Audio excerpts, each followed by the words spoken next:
கனிம வள கொள்ளையை தடுக்க வலியுறுத்தி பல்வேறு அமைப்புகள் ஆர்ப்பாட்டம். கோவை மாவட்டம் தடாகம் பகுதியில் சுமார் 200க்கும் மேற்பட்ட செங்கல் சூளைகள் இயங்கி வருகின்றன. அதில் பெரும்பாலானவை அனுமதியின்றி செயல்பட்டு வருவதாக பல்வேறு குற்றச்சாட்டுகள் எழுந்து வருகிறது. இதனால் தடாகம் பள்ளத்தாக்கு பகுதியில் அளவுக்கு அதிகமான கனிம வளங்கள் சுரண்டப்படுவதாக பல்வேறு சமூக ஆர்வலர்கள் தெரிவித்து வரும் நிலையில், இந்த கனிம வள கொள்ளையை தடுக்க வலியுறுத்தி கோவை தெற்கு வட்டாட்சி அலுவலகம் முன்பு தமிழக விவசாயிகள் சங்கம், தடாகம் பள்ளத்தாக்கு கனிம வள மீட்பு குழு, சமூக நீதி பஞ்சமி நில மீட்பு இயக்கம், கௌசிகா நிதி உழவர் குழு, கோவை மாவட்ட இருளர் சமூக முன்னேற்ற சங்கம் ஆகிய அமைப்புகள் இணைந்து 20க்கும் மேற்பட்டோர் கண்டன ஆர்ப்பாட்டத்தில் ஈடுபட்டனர். ஆர்ப்பாட்டத்தில் ஈடுபட்டவர்கள் தடாகம் பள்ளத்தாக்கு பகுதியில் நடைபெறும் கனிம வள கொள்ளை தடுக்க வலியுறுத்தி முழக்கங்களை எழுப்பினர். இந்த கொள்ளைக்கு மாசு கட்டுப்பாட்டு வாரிய அதிகாரிகள், வருவாய்த்துறை அதிகாரிகள், காவல்துறையினர் உடந்தையாக இருப்பதாகவும் குற்றம் சாட்டினர். இதுகுறித்து செய்தியாளர்களிடம் பேசிய அவர்கள், தடாகம் பகுதியில் செயல்பட்டு வரும் செங்கல் சூளைகள் பெரும்பாலானவை அரசு அனுமதியின்றி செயல்பட்டு வருவதாகவும், அவர்கள் அளவுக்கு அதிகமாக அங்குள்ள கனிமங்களை எடுப்பதாகவும், இதனால் தடாகம் பள்ளத்தாக்கு பகுதி பாலைவனமாக மாறி வருவதாகவும் தெரிவித்தனர். இதற்கு மாசு கட்டுப்பாட்டு வாரிய அதிகாரிகள், வருவாய்த்துறை அதிகாரிகள், காவல்துறை அதிகாரிகள் ஆகியோர் துணை போக கொண்டிருப்பதாக தெரிவித்த அவர்கள், செங்கல் சூளைகள் குறித்து ஆய்வு செய்ய வேண்டும், அனுமதி பெறாத சூளைகளை மூட வேண்டும் என்ற உயர்நீதிமன்ற உத்தரவை அமல்படுத்தாமல் இந்த அதிகாரிகள் இருந்து வருவதாகவும் குற்றம் சாட்டினர். இந்த கனிம வள கொள்ளைக்கு முக்கிய காரணம் கோவை வடக்கு வட்டாட்சியர் மகேஷ் தான் என்றும், இந்த அதிகாரிகளை அரசாணை 170 கீழ் கைது செய்ய வேண்டும் என்றும் தெரிவித்தனர். இல்லை என்றால் அந்த பகுதியை பாலைவனமாக மாறிவிடும் என்று தெரிவித்தனர். பேட்டி: சின்னசாமி, தமிழக விவசாயிகள் சங்க தலைவர்; பன்னீர்செல்வம், சமூக நீதி கட்சி; கணேஷ்குமார், தடாகம் பள்ளத்தாக்கு கனிம வள மீட்பு குழு. இன்றைக்கு கோவையிலே தடாகம் பள்ளத்தாக்கு பகுதியில்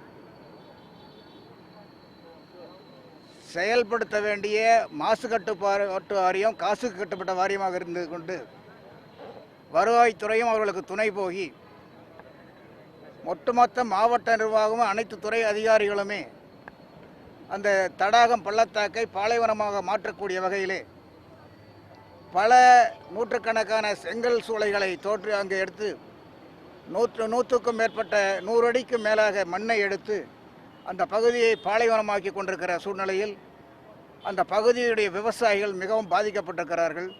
நிலத்தடி நீர் பாதிக்கப்பட்டிருக்கிறது. மாசடைந்து விவசாய பயிர்கள் அனைத்தும் அழிந்து கொண்டிருக்கின்றன.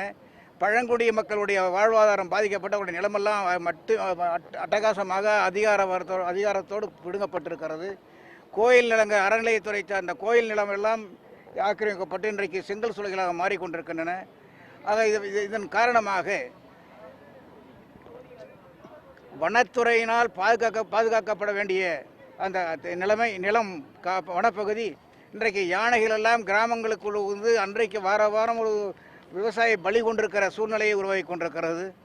அதன் காரணமாக விவசாயிகளுக்கும் மனிதனுக்கும் மிருகங்களுக்கும் போர் நடந்து கொண்டிருக்கிற வகையில் இன்றைக்கு இருந்து கொண்டிருக்கிறது. இதற்கெல்லாம் காரணம் இந்த மாவட்ட நிர்வாகத்தினுடைய வருவாய்த்துறை, மின்சாரத்துறை, மாசு கட்டுப்பாட்டு வாரியம் மற்றும் அதே போல் கனிம வளத்துறை, காவல்துறை அத்தனையும் வேடிக்கை பார்த்து கொண்டிருக்கிற காரணத்தினாலே உயிருக்கு பயந்து வாழக்கூடிய நிலைமையிலே அந்த பகுதி மக்கள் இருந்து கொண்டிருக்கிறார்கள்.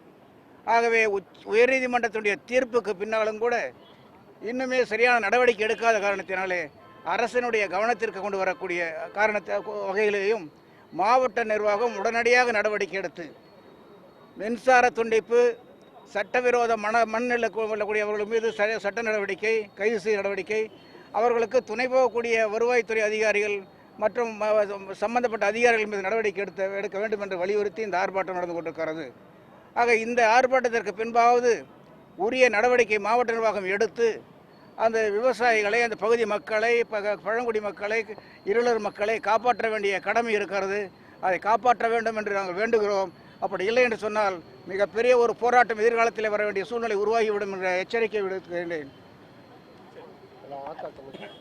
தடாகம் பள்ளத்தாக்கில் இருக்கிறது பாலைவனமாக மாறக்கூடிய சூழல் இருக்கிறது. இங்கே மாவட்ட நிர்வாகம் இன்னும் வரை கள்ள மௌனம் சாதித்து கொண்டிருக்கிறது.